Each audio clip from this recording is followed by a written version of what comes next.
په یو ښکلي او شین کلي کې یوه کوچنۍ کورنۍ اوسېده. د کورنۍ مشر اکرم نومېده. هغه یو ساده نیک او مهربان سړی و. هر سهار به له لمانځه وروسته پاڅېده، ساده کالي به یې اغوستل او د مزدورۍ لپاره به ښار ته روانېده. که به هوا ګرمه وه او که یخه، اکرم به د خپلې کورنۍ د روزۍ لپاره سخت کار کاوه. د هغه مېرمن حیاء نومېده. حیاء ډېره ښکلې ښځه وه. لویې تورې سترګې، ښکلی مخ او ارامه طبیعت یې درلود. هغې به تل ساده جامې اغوستلې، خو په زړه کې یې لوی ارمانونه ساتل. حیاء 2 ماشومان لرل. د هغې زوی عبدالله 10 کلن و. عبدالله یو هوښیار، ادب لرونکی او مهربان هلک و. کله به یې تورې جامې اغوستلې، کله شنې او کله هم خړې. هغه به تل له خپل پلار سره مرسته کوله. د هغې لور زینیت 15 کلنه وه. زینیت ډېره ښکلې او خوږه نجلۍ وه. رنګارنګ جامې به یې اغوستلې او د کور د خوشحالۍ سبب وه. که څه هم د دوی کور ډېر لوی نه و، خو مینه پکې زیاته وه. هر ماښام به ټول د یوه دسترخوان شاوخوا کښېناستل، ډوډۍ به یې وخوړه او بیا به یې خبرې کولې. یوه ورځ عبدالله خپل پلار ته وویل: پلاره، زه چې لوی شم ستا لپاره به یو ښکلی کور جوړ کړم. اکرم وخندل او ویل: زویه، تر کور مهمه خبره دا ده چې انسان ښه زړه ولري. زینیت هم وخندل او ویل: او زه به مور ته ډېرې ډالۍ اخلم. ټول وخندل، خو حیاء چوپه ناسته وه. هغې په زړه کې ویل: نور خلک لوی کورونه لري، موټرونه لري، قیمتي جامې لري، خو موږ ولې نه لرو؟ همدا فکرونه هره ورځ د هغې په ذهن کې ګرځېدل. یوه ورځ حیاء د کلي بازار ته ولاړه. هلته یو تور ځلېدونکی لوکس موټر ولید. له موټر څخه یو شتمن سړی ښکته شو. هغه فرید نومېده. فرید ښکلي او قیمتي کالي اغوستي وو.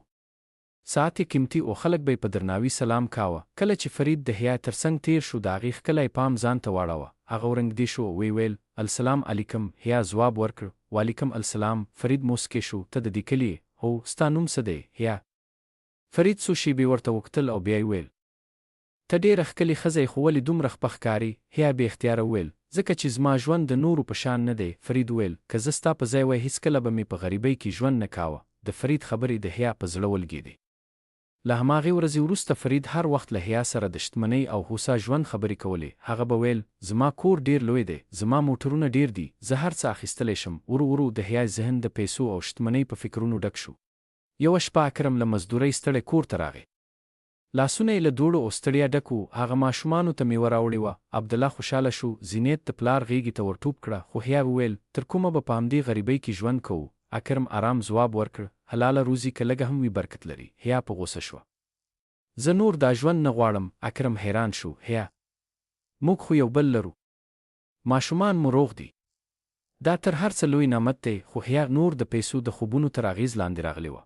څو اونۍ وروسته فرید هغې ته وویل: کله ما سره راشي، د ملکي په شان ژوند به کوي. حیاء د خپلې کورنۍ په اړه فکر ونه کړ. هغې یوازې د شتمنۍ خوبونه لیدل. یوه سهار یې خپله پرېکړه وکړه. عبدالله د مور لاس ونیوه. مورې، چېرته ځې؟ زینیت هم په ژړا شوه. مورې، مزه. خو حیاء خپل لاسونه ترې خلاص کړل. اکرم په غمجنه لهجه وویل: که ځې لږ تر لږه د خپلو ماشومانو په اړه فکر وکړه. خو حیاء لاړه. کله چې د کور دروازه وتړل شوه، عبدالله او زینیت په ژړا شول. هغه ورځ د اکرم لپاره د ژوند تر ټولو سخته ورځ وه. له هغې وروسته اکرم هم د پلار او هم د مور مسؤلیت پر غاړه واخیست. سهار به کار ته تله او ماښام به یې د ماشومانو پاملرنه کوله. عبدالله به کله ناکله د خپلې مور عکس ته کتل او ویل به یې: ولې موږ پرېښودو؟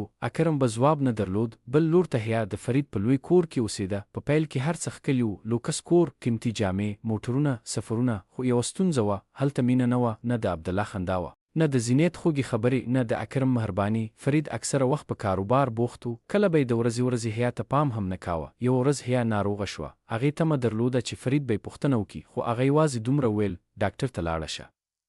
په همدې ورځ حیاء پوهه شوه چې شتمني هر څه نشي اخیستلی. میاشتې تېرې شوې. فرید ورو ورو له حیاء څخه ستړی شو. یوه ورځ یې په سړه لهجه وویل: زه نور نه غواړم چې ته دلته اوسې. حیاء حیرانه شوه: ولې؟ ما خو خپل خاوند او ماشومان ستا لپاره پرېښودل. فرید وخندل: دا ستا خپله پرېکړه وه، خو ما له تا سره مینه کوله. زه نه. دا خبرې د تندر په شان د حیاء پر زړه ولګېدې. فرید هغې ته هیڅ ارزښت ور نه کړ او یوازې یې پرېښوده. اوس حیاء نه کور درلود، نه مینه او نه عزت. هغې ډېرې اوښکې تویې کړې. هره شپه به یې د عبدالله او زینیت یادونه کوله. هغې به ویل: کاش هغه ورځ مې دا پرېکړه نه وای کړې. بالاخره یوه ورځ بیرته خپل کلي ته روانه شوه. کله چې کلي ته ورسېده، ولیدل چې اکرم لا هم په عزت ژوند کوي. عبدالله اوس یو ځوان هلک شوی و. زینیت هم لویه شوې وه. حیاء د کور دروازې ته ودرېده او ژړلې. اکرم دروازه خلاصه کړه. هغه حیران شو. حیاء په اوښکو ویل: ما وبخه. ما لویه تېروتنه کړې ده. اکرم څو شېبې چوپ پاتې شو، بیا یې وویل ستا د پرېکړې درد موږ کلونه زغملی دی. عبدالله او زینیت هم خپلې مور ته کتل، د دوی په سترګو کې لا هم د کلونو درد ښکاره و.